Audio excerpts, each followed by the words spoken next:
तो दोस्तों आज हम फिर से आपके लिए लेकर आए हैं देश दुनिया की सभी ताजा बड़ी खबरें। फटाफट एक एक कर विस्तार से आज आपको बताएंगे, तो वीडियो को अंत तक जरूर देखें। दोस्तों वीडियो बनाने में हमें काफी मेहनत लगी है, तो वीडियो को दिल से लाइक कर दें। जी दोस्तों, पहली खबर में आपको बताएंगे कि सऊदी अरब से मोदी अमित शाह को लगा बड़ा झटका। सऊदी अरब ने भारत पर लगाया 3 साल का बैन। मोदी अमित शाह की बढ़ गई हैं मुश्किलें। वहीं आपको बताएंगे दोस्तों कि कृषि कानून को लेकर मोदी अमित शाह के छूटे पसीने। 15 अगस्त को 1 लाख ट्रैक्टरों के साथ दिल्ली कूच करेंगे किसान और मोदी अमित शाह के घर का करेंगे घेराव। वहीं आपको बताएंगे दोस्तों कि यूपी में वीमार कल्याण सिंह से मिले योगी आदित्यनाथ सहित भाजपा के बड़े नेता, लेकिन आजम खान से क्यों दूरी बना रहे हैं अखिलेश यादव। प्रदेश के मुसलमानों ने किया है अखिलेश से सवाल। वहीं आपको बताएंगे दोस्तों कि देश के नेताओं की जासूसी कराना मोदी अमित शाह को पड़ा भारी। ममता बनर्जी ने जांच आयोग किया गठित। भाजपा की बड़ी मुश्किलें, पूछताछ के लिए जल्द तलब होंगे मोदी अमित शाह। वहीं आपको बताएंगे दोस्तों कि भारत को घेरने के लिए चीन ने सीमा के नजदीक बनाए 16 एयरबेस। भारत पर हमले की तैयारी। वहीं आपको बताएंगे दोस्तों कि भिखारियों पर पाबंदी लगाने की मांग को सुप्रीम कोर्ट ने मोदी की ठुकराया। कहा कोई अपनी मर्जी से नहीं मांगता भीख। मोदी सरकार ने की थी भिखारियों पर बैन लगाने की भारत में कोर्ट से मांग। तो सभी खबरों को आपको बताएंगे दोस्तों, वीडियो को लाइक कर दें।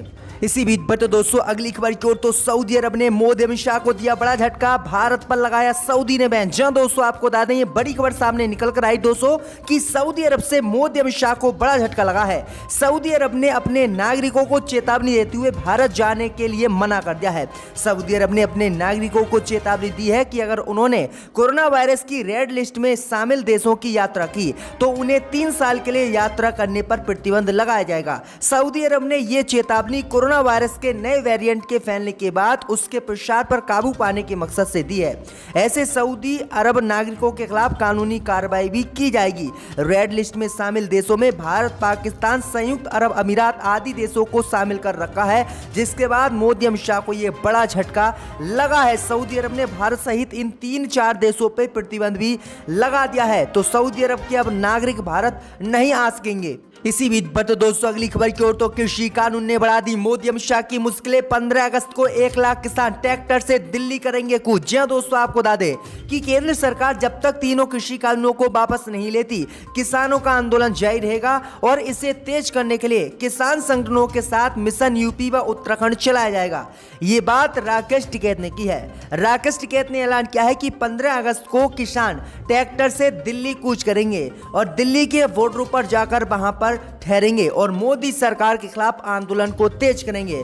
उन्होंने कहा है कि हर कीमत पर हम अब मोदी अमित शाह की सरकार उत्तर प्रदेश, उत्तराखंड में गिराकर रहेंगे, क्योंकि 5 राज्यों में विधानसभा चुनाव है और इन 5 राज्यों में भाजपा के खिलाफ हम वोट मांगेंगे और मोदी का बहिष्कार करेंगे। तो ये बड़ी अपडेट आई दोस्तों कि 15 अगस्त को किसान ट्रैक्टर से दिल्ली कूच करेंगे। इसी बीच पर तो दोस्तों अगली खबर की ओर, तो भारत को घेरने के लिए चीन ने सीमा के नजदीक बनाए 16 एयरबेस। भारत की बड़ी मुश्किलें। जी दोस्तों आपको बता दें कि पिछले साल गलवान घाटी में भारत और चीन के बीच हुई हिंसक झड़प के बाद दोनों देशों में अब तक 12 राउंड की बातचीत हो चुकी है, लेकिन तनाव कम होने का नाम नहीं ले रहा है। भारत चीन के बीच अभी पूर्वी लद्दाख क्षेत्र में भी तनाव बरकरार है। इस बीच चीनी राष्ट्रपति शी जिनपिंग ने अचानक तिब्बत का दौरा किया, जिसके बाद यह बात दुनिया के सामने आई कि चीन एलओसी पर भारी मात्रा में सेना, असला, बारूद और सैन्य साजो सामान जुटाने में लगा हुआ है। भारत से सटे चीनी इलाकों में 1-2 नहीं बल्कि चीन 16 हवाई पट्टियां बना रहा है। इसमें कुछ पुराने एयरबेस भी हैं जिनका चीन विस्तार कर रहा है, कुछ नए भी बना रहा है।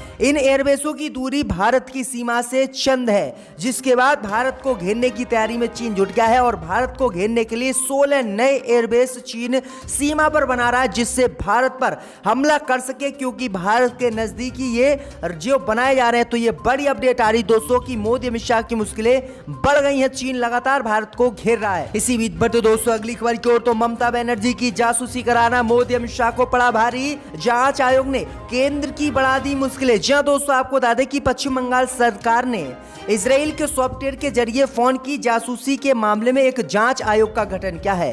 दिल्ली जाने से पहले बंगाल की सीएम ममता बनर्जी ने जांच आयोग का गठन का ऐलान किया था, लेकिन बंगाल सरकार द्वारा गठित जांच आयोग से केंद्र सरकार की मुश्किलें बढ़ सकती हैं। यह आयोग देश भर में किसी को भी जांच के लिए तलब कर सकता है। इस आयोग में सुप्रीम कोर्ट के पूर्व जस्टिस मदन वी लोकुर और कलकत्ता हाई कोर्ट के पूर्व जस्टिस न्यायमूर्ति भट्टाचार्य शामिल हैं। भाई आपको बता दें कि ममता बनर्जी ने आरोप लगाया था कि भाजपा ने मेरी जासूसी इजराइल के सॉफ्टवेयर से कराई है कि किस तरह से वह चुनाव जीतती है। और इसी को लेकर ममता ने कहा है कि अब मैं सभी भाजपा नेताओं की जांच कराऊंगी और मोदी अमित शाह से रिपोर्ट तलब करूंगी। तो अब ये जांच मोदी अमित शाह से पूछताछ कर सकती है। अगर जासूसी के मामले सामने आए तो मोदी अमित शाह को जेल हो सकती है। बढ़ गई है भाजपाइयों की मुश्किलें। इसी बीच बटो दोस्तों अगली खबर की ओर, तो कांग्रेस पार्टी में शामिल हो सकते हैं आजम खान। अखिलेश यादव से नहीं मिले। जी हां दोस्तों, आपको बता दी ये बड़ी खबर सामने निकल कर आई दोस्तों कि यूपी के दो बड़े नेता इस समय बीमार हैं। एक का नाम कल्याण सिंह है जो बीजेपी के हैं, दूसरा नाम आजम खान है जो समाजवादी पार्टी के हैं।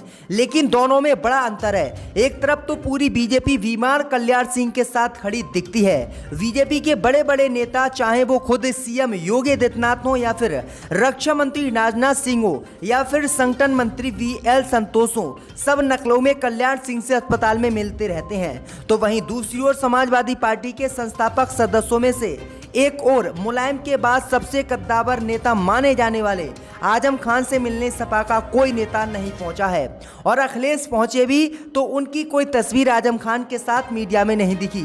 वहीं इस आपदा को अवसर में तलाश रही कांग्रेस, जिसके नेता इमरान प्रतापगढ़ी हैं, वो अब आजम खान के साथ खड़े नजर आ रहे हैं।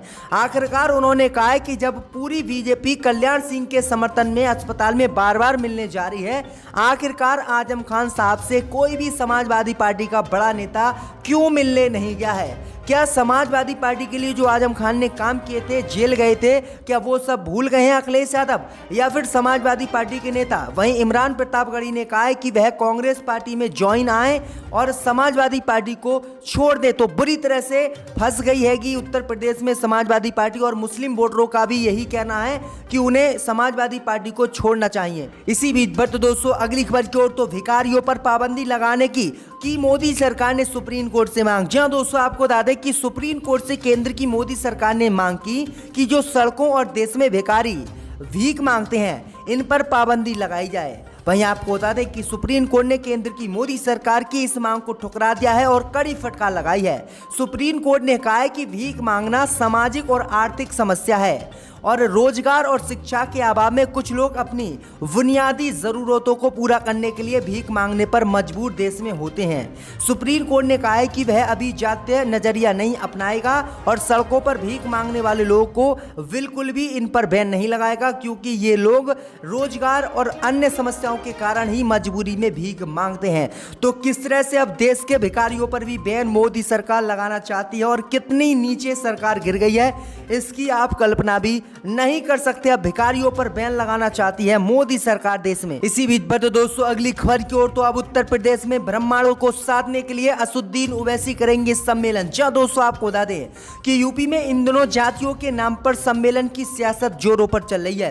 बीएसपी के साथ ही बीजेपी और समाजवादी पार्टी सम्मेलनों के जरिए ब्राह्मणों को रिझाने की मुहिम छेड़े हुए है। इन बड़ी पार्टियों की उठापटक के बीच असदुद्दीन ओवैसी की पार्टी एआईएमएमबी अगले महीने से मंडलों में सम्मेलन की शुरुआत करने जा रही है। मंडल स्तर पर होने वाली इन सम्मेलनों में खुद पार्टी मुखिया ओवैसी भी शामिल होंगे। हालांकि एमआईएम के सम्मेलन किसी जाति विशेष को फोकस करने के बजाय सभी के लिए होंगे। तो ये बड़ी अपडेट आई दोस्तों कि उत्तर प्रदेश में अब ओवैसी भी सम्मेलन करेंगे और लोगों को साधेंगे। इसी बीच बट दोस्तों अगली खबर की ओर, तो मोदी सरकार जांच कराने को लेकर बुरी तरह से फंसी। राहुल गांधी ने विपक्षी दलों के साथ की बैठक, सदन में तेज होगी जांच की मांग। जी दोस्तों, आपको बता दें कि पेगासस जासूसी मामले पर मानसूनी सत्र में जोरदार हंगामा जारी है। अब राहुल गांधी विपक्षी दलों की बैठक में नई रणनीति के साथ इस मुद्दे को सदन में उठाने की योजना बना रहे हैं। कांग्रेस के पूर्व अध्यक्ष राहुल गांधी 9 विपक्षी दलों के नेताओं के साथ पेगासस जासूसी मामले में लोकसभा में स्थगन प्रस्ताव देंगे। सदन शुरू होने से पहले राज्यसभा के विपक्षी दल के नेता मल्लिकार्जुन खड़गे ने भी राहुल गांधी से मुलाकात की है। मंगलवार को इसी मुद्दे पर कांग्रेस संसदीय दल के दफ्तर में राहुल गांधी के साथ विपक्षी दलों के टॉप नेताओं के साथ बैठक हुई है। बैठक में कांग्रेस के अधीर रंजन चौधरी, डीएमके जे कैनी मोझी और टीआर बल्लू इसमें शामिल होंगे। अब राहुल गांधी इन सभी नेताओं के साथ मोदी सरकार से पेगासस जासूसी मामले की जांच कराने की मांग सदन में करेगी। तो ये बड़ी अपडेट आ रही है, बुरी तरह से मोदी अमित शाह इस मामले को लेकर फंस गए हैं। इसी बीच पर तो दोस्तों अगली खबर की ओर, तो केरल के विधायकों पर चलेगा तोड़फोड़ का मुकदमा। सुप्रीम कोर्ट ने कहा सदन के अंदर आपराधिक कीर्तन की छूट नहीं। जी हां दोस्तों, आपको बता दें कि केरल विधानसभा में साल 2015 में हंगामा करने वाले विधायकों के खिलाफ अनुशासनात्मक कार्रवाई वापस लेने के अनुरोध के मामले में सुप्रीम कोर्ट ने सुनवाई की। सुप्रीम कोर्ट ने केरल के विधायकों की अनुशासनात्मक कार्रवाई को वापस लेने की मांग वाली याचिका खारिज कर दी। बुधवार को हुई सुनवाई के दौरान सुप्रीम कोर्ट ने अपने फैसले में कहा कि चुने हुए लोग कानून से ऊपर नहीं हो सकते और उन्हें उनके अपराध के लिए छूट नहीं मिल सकती। फैसले में सुप्रीम कोर्ट ने कहा कि विधायकों को विशेष अधिकार इसलिए दिया गया कि आप लोगों के लिए काम करें, असेंबली में तोड़फोड़ करने का अधिकार नहीं दिया गया है। जिसके बाद कोर्ट ने यह बड़ी कार्रवाई अब की है, इन पर तोड़फोड़ का मुकदमा कोर्ट चलाएगा। इसी बीच पर तो दोस्तों अगली खबर की ओर, तो अफगानिस्तान ने भारत को दी चेतावनी, तालिबान के इलाके में ठिकाना बना रहा है लश्कर। जी हां दोस्तों, आपको बता दें कि अफगानिस्तान सरकार ने भारत को चेताया है कि पाकिस्तानी आतंकी संगठन लश्कर-ए-तैयबा अपना ठिकाना पाकिस्तान से हटाकर अफगानिस्तान में बना रहा है। ये घटनाक्रम ऐसे समय पर हुआ है जब तालिबान ने अफगानिस्तान के आधे से ज्यादा इलाकों पर कब्जा कर लिया है। अब ये डर सताने लगा है कि कहीं अफगानिस्तान के उन इलाकों में आतंकी पैर जमा सकते हैं जहां पर सरकार का शासन नहीं है। डीएनए की रिपोर्ट के मुताबिक अफगान अधिकारियों ने भारत को इस बारे में सूचना दी है। इसमें खास तौर पर लश्कर और जैश-ए-मोहम्मद के बारे में जिक्र किया गया है। तो ये बड़ी अपडेट आ रही दोस्तों। सबकी है सर।